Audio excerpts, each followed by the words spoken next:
الحمد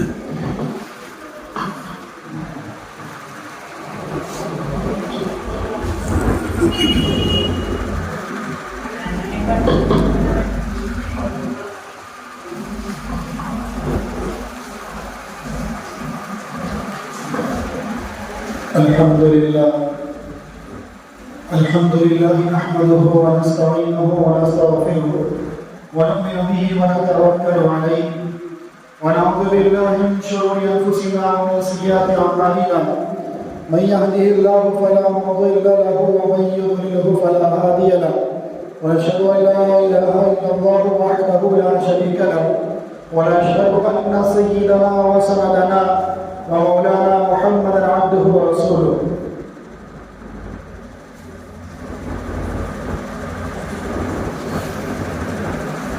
أما بعد فأعوذ بالله من الشيطان الرجيم. بسم الله الرحمن الرحيم. وما أرسلناك إلا رحمة للعالمين. وقال الله تبارك وتعالى في موضع آخر: لقد من الله على المؤمنين إذ بعث فيهم رسولا من أنفسهم. وقال الله تبارك وتعالى: لقد جاءكم رسول من أنفسكم. صدق الله العظيم. وقال النبي صلى الله عليه وسلم: لا يؤمن أحدكم حتى أكون أحب إليه من والده وولده والناس أجمعين. وقال النبي صلى الله عليه وسلم: أنا خاتم النبيين لا نبي بعدي، أو كما قال عليه الصلاة والتسليم. بزرگان محترم، عزیز دوستوں اور میرے ایمانی بھائیوں، سب سے پہلے درود پاک پڑھ لیں. اللہم صلی علی سیدنا محمد عبدک و رسولک وصلی علی المؤمنین والمؤمنات والمسلمین والمسلمات. کئی جمعوں سے حضور اقدس صلی اللہ علیہ وسلم کی سیرت مبارکہ کو ذکر کیا جا رہا ہے.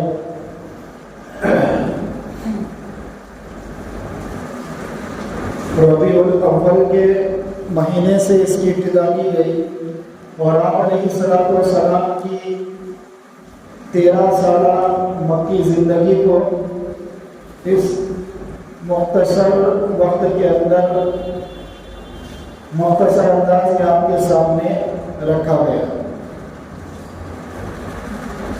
13 سال مکمل ہونے کے بعد میرے اور آپ کے آقا کالی کمری والے محمد مصطفیٰ محمد مصطفیٰ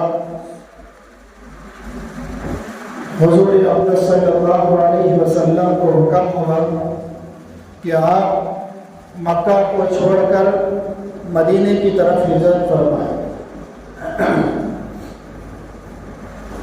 اور اس وقت مکہ کو چھوڑ کر جانا، یہ جتنے صحابہ ایمان لا چکے تھے ان سب کے لیے بڑا ہی مشکل اور کٹھن کام تھا. ایک مشکل اپنے وطن کو چھوڑنے کی، اپنے زمین جائیداد اپنے گھر بار کو چھوڑنے کی ایک مشکل تھی.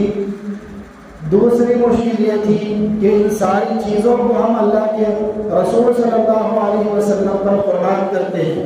ہم اپنی زمینوں کو، اپنے باغات کو، اپنے گھروں کو، اپنے جائیداد کو اللہ کے رسول صلی اللہ علیہ وسلم کے لیے اور اللہ کے لیے ہم چھوڑتے ہیں. لیکن جب چھوڑنا ہے تو آسانی سے مکے کو چھوڑ کر مدینے نہیں جا سکتے تھے، کیونکہ جس کے بارے میں معلوم ہوتا کہ فلاں صحابی مکہ کو چھوڑ کر مدینے جانے والے ہیں تو کفار مکہ ان کے اوپر ظلم و ستم ڈھاتے، ظلم کرتے ان کے اوپر، جانے نہیں دیتے. تو بلا پھر ایک کے بعد ایک صحابہ مدینے پہنچ گئے. پھر اس کے بعد حضور اقدس صلی اللہ علیہ وسلم کو حکم ہوا کہ آپ بھی مکے کو چھوڑ کر مدینے چلے جائیں. تو حضور اقدس صلی اللہ علیہ وسلم نے حضرت ابوبکر صدیق رضی اللہ تعالیٰ عنہ کے پاس آئے اور آ کر کہا کہ ابوبکر مجھے ہجرت کا حکم ہو گیا ہے، میں مدینے جا رہا ہوں. تو حضرت ابوبکر نے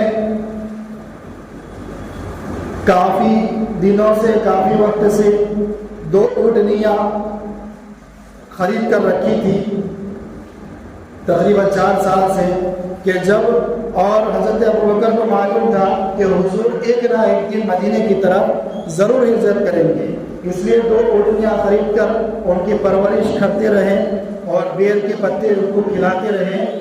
اور جب وقت آ گیا تو حضور کی خدمت پہ 2 اونٹنیاں پیش کر دی اور کہا کہ سرکار آپ اس میں سے جو پسند کر لیں وہ آپ کے لیے ہدیہ ہے، تحفہ ہے، گفٹ ہے.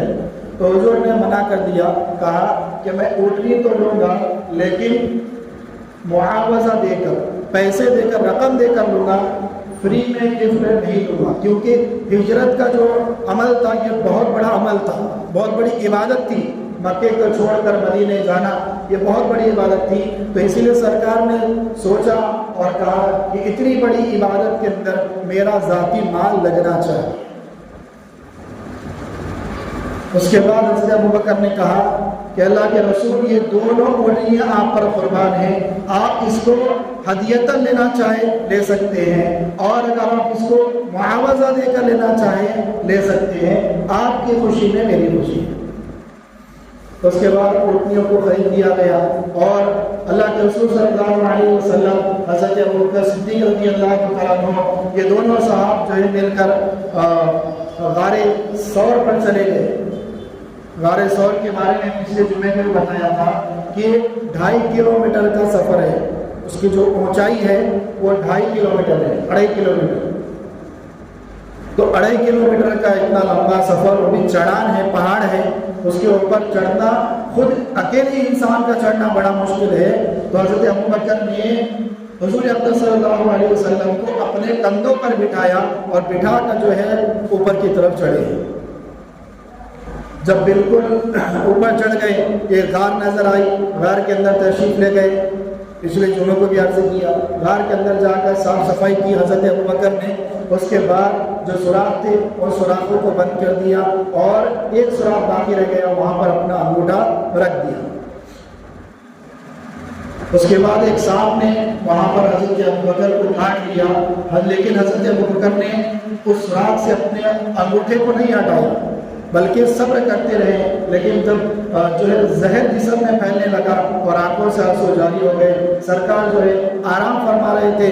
جب ان کے آنسو اور حضور اقدس صلی اللہ علیہ وسلم کے چہرے پر گرتے ہیں، حضور فوراً بیدار ہو جاتے ہیں. آرام کر رہے تھے، بیدار ہو جاتے ہیں، جاگ جاتے ہیں، پوچھتے کیا ہوا؟ کہا کہ مجھے سانپ نے کاٹ لیا. فوراً حضور نے اپنا مبارک لعاب جس جگہ کاٹا تھا سانپ نے وہاں رکھا تو فوراً زہر اتر گیا.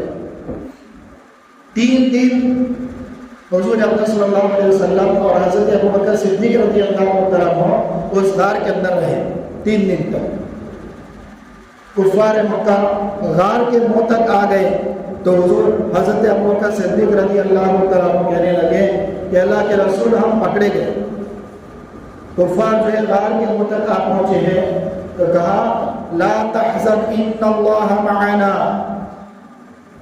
حضور صلی اللہ علیہ وسلم نے فرمایا حضرت ابوبکر سے کہ تم غم مت کرو، اللہ ہمارے ساتھ ہے.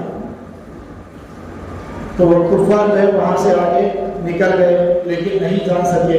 تیسرا دن جب آیا نکلنے کا تو حضور اقدس صلی اللہ علیہ وسلم نے مکہ کی طرف اس پہاڑ کے اوپر چڑھے اور چڑھ کر جہاں سے مکہ نظر آ رہا تھا، کعبۃ اللہ نظر آ رہا تھا، وہاں سے جو ہے دیکھ کر فرمایا کہ اے مکہ مجھے تو بہت پسند تھا اور اتنی معظم جگہ جہاں پر کعبۃ اللہ کو رکھا گیا ہے، لیکن آج میں تجھے چھوڑ کر جا رہا ہوں. اگر میری قوم مجھے یہاں سے نہ نکالتی، میرے اوپر ظلم نہ کرتی تو میں کبھی تجھے چھوڑ کر نہ جاتا. تو تو اس سے ایک بات یہ ثابت ہوتی ہے کہ اپنے وطن سے محبت کرنا یہ کیا ہے؟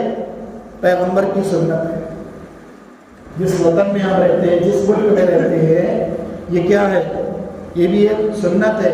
حضور اقدس صلی اللہ علیہ وسلم وطن سے محبت کرتے تھے، ہم بھی جس ملک میں رہتے ہیں اس ملک سے محبت کرنا یہ کوئی الگ کام نہیں ہے، بلکہ یہ سنت عمل ہے۔ بہرحال جب حضور اقدس صلی اللہ علیہ وسلم تیسرے دن اس غار سے نکلے، 2 اونٹنیاں لائی گئی، اس کے بعد ایک اونٹنی پر حضور سوار ہوئے اور ایک اونٹنی پر حضرت ابوبکر سوار ہوئے اور ساحل کے راستے سے مدینے کی طرف جانے لگے۔ ایک رہبر کو لے لیا جو کافر تھا لیکن ایماندار تھا، تو اس کو معاوضہ دے کر، رقم دے کر جو ہے اس کو حضور نے کہا کہ تم راستے کی شناخت رکھتے ہو، راستوں کو پہچانتے ہو، شارٹ کٹ راستہ کون سا ہے، تو تم ہمارے ساتھ چلو، معاوضہ دے کر۔ لیکن راستہ حضور نے منتخب کیا کہ اس راستے سے ہم جائیں، کون سے راستے سے جانا ہے یہ حضور نے منتخب کیا۔ اور اس سے ایک بات یہ ثابت ہوتی ہے کہ اگر ہمیں کسی دین کے کام کو بھی کرنا ہے، اگر ہم اس کام کے اندر کسی غیر کو معاوضہ دے کر وہ کام کرواتے ہیں تو یہ بالکل جائز ہے۔ جیسے ہم مسجد بناتے ہیں تو ضروری نہیں کہ اس میں مسلمان ہی جو ہے ہاتھ لگا، جو غیر مسلم ہوتے ہیں وہ بھی جو ہے چھت وغیرہ لگا دیتے ہیں اور جو ہے دیواریں چڑھا دیتے ہیں، سارے کام کرتے ہیں۔ تو اس سے یہ بات ثابت ہوتی ہے کہ اگر کوئی دین کا کام ہے تو کام کا طریقہ ہم بتائیں گے، کام اس کو معاوضے کے طور پر دے دیا جائے گا۔ بہرحال تو حضور صلی اللہ علیہ وسلم اور حضرت ابوبکر صدیق رضی اللہ عنہ مکے کو چھوڑ کر 13 سالہ مکی زندگی مکمل ہو گئی، اب مدینے کی طرف جا رہے ہیں۔ اور یہاں پر کفار مکہ نے جمع ہو کر، جو ابو لہب، عتبہ، شیبہ، ربیعہ، جتنے بھی بڑے بڑے کافر تھے ان تمام نے جمع ہو کر ایک مشورہ کیا اور کہا کہ جو بھی حضور کو یعنی محمد صلی اللہ علیہ وسلم کو اور حضرت ابوبکر کو جو پکڑ کر لے کر آئے گا یا نعوذ باللہ قتل کر کے لائے گا تو ہم اس کو ایک ایک کے بدلے 100 اونٹ اس کو جو ہے گفٹ کریں گے، 100 ایک فرد کے بدلے میں 100 اونٹ اس کو دے دی جائے گی۔ دونوں کو اگر پکڑ کر لاتے ہیں یا نعوذ باللہ قتل کر کے لاتے ہیں تو 200 اونٹ اس کو گفٹ کے طور پر دیے جائیں گے۔ تو یہ بات جب سراقہ بن مالک بن جاشع جب انہوں نے اس بات کو سنا تو بغیر کسی سے کچھ کہے فوراً جو اپنے گھر گئے، گھر کے پچھلے والی دیوار سے جو ہے پچھلے والے راستے سے جو ہے اونٹنی کو گھوڑے کو تیار کیا اور گھوڑے کے اوپر سوار ہو کر حضور کو، کیونکہ یہ دیکھ چکے تھے کہ حضور وہاں سے جا رہے تھے، یہ دیکھ چکے تھے، اس لیے انہوں نے فوراً جو ہے حضور کو پکڑنے کے لیے دوڑ پڑے۔ اب ایک پتھریلی جو زمین آ گئی، وہاں پر جب حضور اقدس صلی اللہ علیہ وسلم اور حضرت ابوبکر وہاں پہنچے ہیں تو دیکھا حضرت ابوبکر نے کہ گھڑ سوار بہت ہی تیز رفتار کے ساتھ ان کے تیز رفتاری سے ان کے قریب آ رہا ہے۔ تو حضرت ابوبکر نے کہا کہ اللہ کے رسول صلی اللہ علیہ وسلم کوئی گھڑ سوار ہے، کوئی کافر ہے جو ہمیں پکڑنے کے لیے بڑی تیزی کے ساتھ آ رہا ہے۔ حضور اقدس صلی اللہ علیہ وسلم نے کہا کہ ابوبکر لا تحزن، غم مت کرو، وہ ہم تک نہیں پہنچ سکے گا، وہ ہم تک نہیں پہنچ سکے گا۔ جیسے ہی وہ پتھریلی زمین پر آیا تو اس کا گھوڑا جو ہے گھٹنوں تک زمین میں دھس گیا۔ حالانکہ اگر کوئی نرم زمین ہو، دلدلی زمین ہو تو انسان پھنس سکتا یا جانور پھنس جاتا، لیکن یہاں پر نہ ہی مٹی والی زمین ہے بلکہ پتھریلی، جہاں پر پتھر ہوتے پتھروں میں دھس گیا ہو۔ تو وہ جان گیا اور کہا کہ محمد صلی اللہ علیہ وسلم کی بد دعا کی وجہ سے میں یہاں پر پھنسا ہوں، میرا گھوڑا پھنس گیا ہے، آپ دعا کریں مجھے اس مصیبت سے نکالے، میں آپ کو کوئی تکلیف نہیں پہنچاؤں گا اور میں واپس مکہ چلے جاؤں گا۔ تو کہا حضور نے دعا کی، اس کا گھوڑا جو ہے فوراً باہر نکل آیا اور اس نے کہا کہ آپ کو کوئی قسم کی تکلیف نہیں پہنچا سکتا، کوئی آپ کو نہیں پکڑ سکتا۔ اور اس نے اپنے پاس جو دوشا ہے جو بھی چیزیں تھی کھجور وغیرہ وہ حضور کی خدمت میں پیش کرنا چاہا. حضور نے منع کر دیا کہ تم اپنے پاس رکھو, بس ہم کہاں سے جا رہے ہیں اس کا ذکر کسی سے مت کرو, کس راستے سے ہم جا رہے ہیں مدینے اس کا ذکر کسی سے مت کرو. تو کہا کہ ٹھیک ہے میں نہیں کروں گا. یہ مکہ واپس آ گیا سراقہ, اور آنے کے بعد تمام کافروں سے کہا کہ تم محمد صلی اللہ علیہ وسلم کو ہرگز تکلیف نہیں پہنچا سکتے. میں ان کے معجزات اور کرامت کو دیکھ کر آیا ہوں اور اللہ کی مدد ان کے ساتھ ہے, کوئی ان کو نہیں پکڑ سکتا. یہ کہا کافروں کے سامنے. پھر آپ جو ہے آہستہ آہستہ دن گزرتے گئے اور آپ جو ہے مدینے پہنچے. جب قباء کی بستی نظر آئی تو وہاں پر آپ علیہ السلام جو ہے پہنچے ہیں, اور پہنچنے کے بعد سب سے پہلے مدینے پہنچتے ہی قباء کے مقام پر جب پہنچے ہیں تو وہاں پر ایک مسجد کی تعمیر حضور اقدس صلی اللہ علیہ وسلم نے کی. سب سے پہلا کام یہ کیا. قرآن مجید میں اس کے بارے میں فرمایا ہے کہ سب سے کہ یہ پہلی مسجد ہے جس کی بنیاد تقوی کے اوپر رکھی ہے. لمسجد اسست علی التقوی. اس کے اندر فرمایا کہ اس مسجد کی بنیاد ہی تقوی کے اوپر رکھی ہے. تو آپ نے جو ایک جگہ کا انتخاب کیا اور خود اپنے ہاتھ سے جو وہاں پر پتھر کو رکھا تاکہ مسجد وہاں پر تعمیر کی جائے. اور اس مسجد کی فضیلت کے بارے میں آج بھی حدیث وہاں پر باہر جو ہے دروازے کے پاس لکھی گئی ہے کہ اس مسجد کے اندر جو 2 رکعت نماز پڑھے گا, چاہے وہ نفل نماز ہو, اس کو ایک عمرے کا ثواب ملے گا. ایک عمرے کا, ایک مقبول عمرے کا, ایک مقبول عمرے کا اس کو ثواب ملے گا صرف 2 رکعت نماز پڑھنے کا. اس کے بعد آپ چند دنوں تک وہیں مسجد قباء تعمیر ہونے کے بعد وہیں رہے. پھر اس کے بعد آگے تشریف لے گئے. چند دن رکنے کے بعد آگے تشریف لے گئے. بنی سالم جو ایک قبیلہ پڑتا تھا وہاں پر حضور رکے. جمعہ کا دن آ گیا, یہ پہلا جمعہ تھا اور مدینے کے اندر تھا. حضور اقدس صلی اللہ علیہ وسلم نے پہلے جمعے کی نماز پڑھائی اور وہاں پر پہلا خطبہ حضور نے دیا ہے. اس خطبہ بڑا ہی لمبا چوڑا خطبہ ہے. اس خطبے کے اندر حضور اقدس صلی اللہ علیہ وسلم نے صرف اور صرف محبت کا پیغام دیا, وحدانیت کا پیغام دیا, اخلاق کا پیغام دیا. حضور نے اس پورے خطبے کے اندر یہ نہیں کہا کہ کفار مکہ نے میرے اوپر ایسا ظلم کیا, میرے صحابہ کے اوپر ایسا ظلم کیا, اور بلال حبشی کو جو ہے اتنا تکلیف پہنچائی گئی, ان کو جو ہے ریگستان کی ریت کے اوپر جو ہے کپڑے اتار کر کے رکھا گیا. اس طرح کا کوئی جملہ اس خطبے کے اندر نہیں, بلکہ کہا کہ اللہ کی وحدانیت کو بتایا, اللہ کی وحدانیت کو بتایا کہ اللہ ایک ہے, اسی کی عبادت کرنا ہے, اس نے ہمیں پیدا کیا ہے اور اسی کی طرف ہم کو لوٹ جانا ہے. اور میں جو بات تمہارے سامنے ذکر کر رہا ہوں میں اپنی طرف سے نہیں بلکہ من جانب اللہ کہہ رہا ہوں, اللہ کی طرف سے کہہ رہا ہوں. یہ سارا خطبہ جو ہے اخلاق کے اوپر, وحدانیت کے اوپر, معاشرے کے اوپر کس طرح رہنا ہے, ایک دوسرے کے ساتھ بھائی چارگی کا جو ہے رویہ اختیار کرنا ہے, سارا خطبہ اسی کے اوپر. جہاں پر حضور نے جمعے کی نماز پڑھائی تھی اور اسی جگہ پر مسجد جمعہ کے نام سے ایک مسجد تعمیر کی, کیونکہ جہاں جہاں حضور کا قدم پڑا ہے, جہاں جہاں کوئی عمل ہوا ہے, وہاں پر سعودیہ والوں نے وہاں پر کیا کیا, مسجد تعمیر. آپ نے سنا ہوگا کہ حضور صلی اللہ علیہ وسلم نے حدیث کے اندر منتہی حدیث میں ہو یا فضائل اعمال کے اندر آپ نے پڑھا ہوگا کہ آپ نے جو ہے ایک درخت کو اشارہ کیا.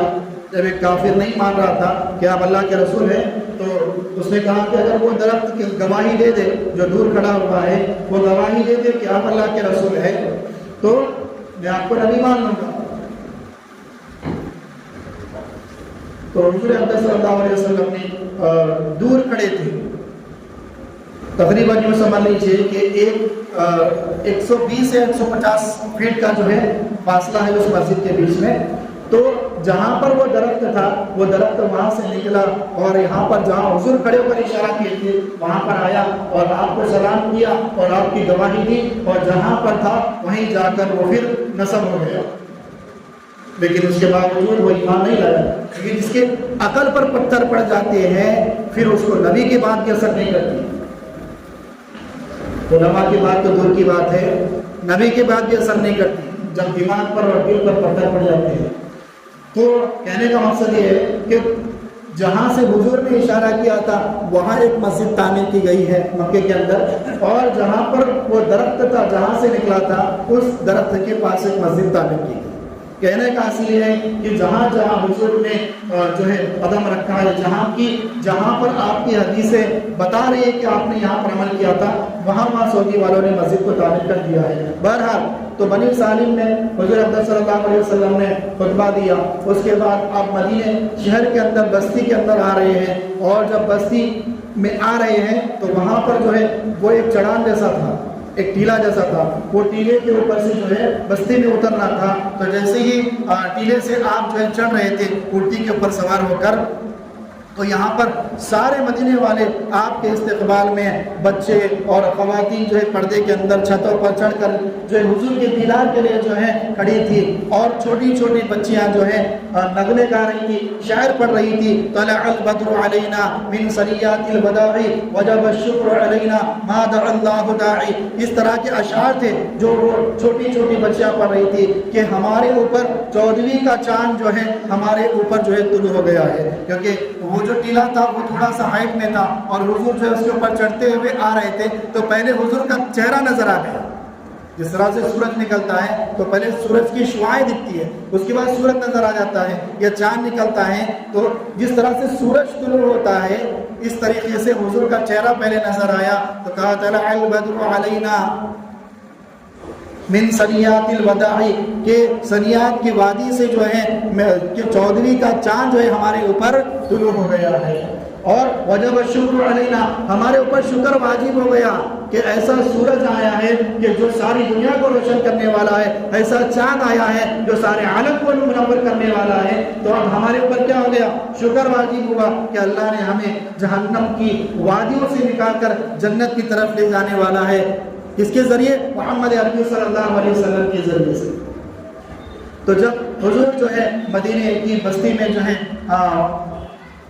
انٹر ہوئے، داخل ہوئے، تو اس کے بعد ہر ایک قبیلے والا، ہر ایک صحابی یہ سوچ رہا تھا کہ حضور ہمارے جو ہے مکان میں اترے، حضور جو ہے ہمارے مکان میں اترے، ہر ایک کی خواہش یہ تھی۔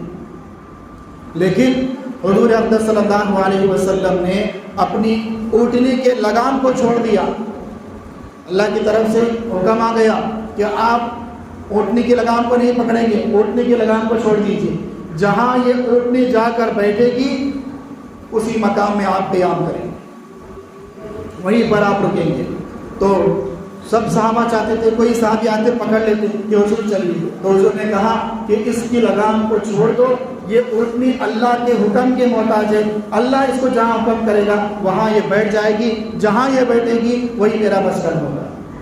تو کہا چھوڑ دیا گیا، اونٹنی چلتی گئی، صحابہ انتظار میں ہے کہ کاش یہاں رک جاتی، کاش میرے پاس رک جاتی، کاش میرے پاس رک جاتی، اونٹنی رکنے کا نام نہیں لے رہی ہے، اور رکی ہے کہاں پر جا کر؟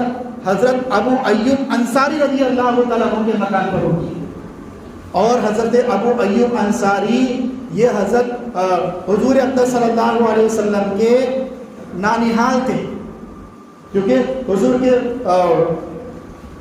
والد عبداللہ رضی اللہ تعالیٰ عنہ کا انتقال کہاں ہوا تھا؟ مدینے کے اندر ہوا تھا۔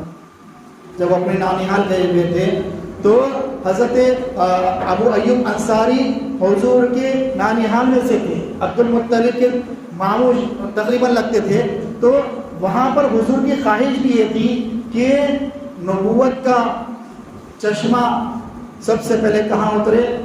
میرے ہی خاندان میں سے، حضرت ابو ایوب انصاری کے وہاں۔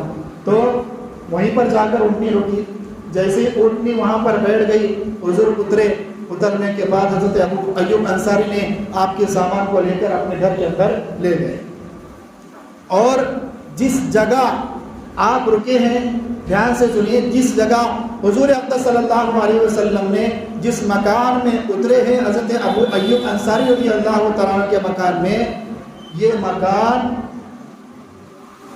ظاہری طور پر حضرت ابو ایوب انصاری کا تھا، لیکن اس کی تاریخ کو اگر ہم اٹھا کر دیکھیں گے پچھلے جو ہے پچھلے کئی سو سال پیچھے چلے جائیں گے تو یہ مکان خود حضور کا تھا. اب آپ کو تعجب ہوگا کیسے حضور کا ہوگا؟ حضور تو پہلی مرتبہ جو ہے مدینے تشریف لا رہے ہیں. تو اس کی تاریخ میں لکھا ہوا ہے کہ یمن کا ایک بادشاہ جس کا نام تبع تھا تو یہ بادشاہ جو ہے یمن سے نکل کر جو ہے سفر کر رہا تھا اور اس بادشاہ کے ساتھ 400 علماء کرام تھے. 400 یہود علماء کرام 400 تھے. اور جب یہ مدینے کی طرف سے گزرا ہے تو وہاں پر اس نے قیام کیا. تھک گئے ہوں گے سفر کی وجہ سے, کیونکہ لمبے لمبے سفر ہوتے ہیں, اونٹ کے اوپر گھوڑوں کے اوپر انسان تھک جاتا تھا. آج ہم جو آرام سے جو ہے ٹرین میں جاتے تب بھی تھک جاتے ہیں. بہرحال تو وہاں پر جب 400 علماء کرام اور یہ یمن کا بادشاہ تبع وہاں پر رکے ہیں تو یہود علماء کرام نے جو ہے وہاں پہنچتے ہی ان کو معلوم ہو گیا, کیونکہ انہوں نے تورات زبور جو آسمانی کتابیں ہیں اس کے اندر پڑھا ہوا تھا اور وہ علماء تھے یہود کے. تو انہوں نے کہا بادشاہ سے کہ بادشاہ سلامت, آپ آگے جا سکتے ہیں لیکن ہمیں یہی رکنے کا حکم دے دیجیے. 400 علماء نے کہا کہ ہمیں یہی رکنے کا حکم دے دیجیے, ہم یہی رہنا چاہتے ہیں اور یہیں پر بسنا چاہتے ہیں. تو بادشاہ نے وجہ پوچھی کہ وجہ کیا ہے, وجہ بتاؤ. تو تمام علماء کرام نے کہا کہ ہم نے اپنی کتابوں کے اندر جس نبی آخر الزماں کا ذکر بارہا پڑھا ہے اور بنی اسرائیل کے تمام پیغمبروں نے, حضرت ابراہیم علیہ السلام ہو یا اسماعیل علیہ السلام ہو, یعقوب علیہ السلام ہو, یوسف علیہ السلام ہو, ادریس علیہ السلام ہو, شیس علیہ السلام, جتنے بھی پیغمبر تھے ہر ایک پیغمبر نے حکم یہ دیا تھا, ہمیں یہ بتایا تھا کہ آخر میں ایک نبی آئیں گے کہ جو نبیوں کے سردار ہوں گے.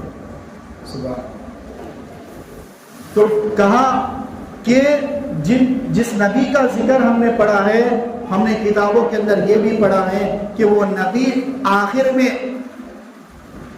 سفر کر کے آخر میں جب آئیں گے تو وہ مدینے میں آئیں گے اور یہاں پر رکیں گے اور یہیں پر ان کی وفات ہوگی. ہم چاہتے ہیں کہ ہم بھی یہیں پر رکے. اگر اس دور کے اندر وہ نبی آ گئے تو ہم ان کا دیدار کر کے اسلام قبول کر لیں گے, یعنی ان کے مذہب کو اختیار کر لیں گے. اور اگر نہیں آئے تو پھر ہم اپنی نسلوں کو بتا کر جائیں گے. تو بادشاہ نے جب اس بات کو سنا ہے, تبع بادشاہ نے, تو اس نے تمام علماء کرام کو وہیں رکنے کا حکم دیا. تمام جو غیر شادی شدہ تھے سب کی وہاں پر نکاح کرا دیا, سب کی شادی کرا دی اور رکنے کے لیے مکانات کا انتظام کیا. اور ایک مکان حضور کے نام پر تعمیر کیا گیا. ابھی آپ کے آنے کے تو بہت وقت ہے, ابھی آپ پیدا بھی نہیں ہوئے, اس وقت کی بات ہے. ایک مکان اس نے حضور کے نام پر تعمیر کیا اور اس کو جو ہے تمام مکانوں سے تھوڑا سا الگ رکھا اور کہا کہ تمام علماء کرام سے کہا, بلکہ علماء کرام کی نگرانی میں اس بادشاہ نے ایک لیٹر لکھایا, ایک خط لکھایا. اس خط کے اندر لکھا ہوا تھا کہ میرا سلام ہو محمد عربی صلی اللہ علیہ وسلم پر, کیونکہ پہلے کی کتابوں میں تورات ہو, زبور ہو, انجیل ہو, ان تینوں کتابوں کے اندر آپ کا نام جو لکھا گیا ہے محمد اور احمد, یہ دو نام کثرت سے ذکر کیے گئے پہلی کتابوں میں. تو اس نے خط لکھوایا اور کہا کہ میرا سلام ہو محمد عربی صلی اللہ علیہ وسلم پر. اگر مجھے آپ کا زمانہ نصیب ہوا تو میں اس کو اپنی سعادت مندی سمجھوں گا اور آپ کا معاون رہوں گا, آپ کی مدد کروں گا.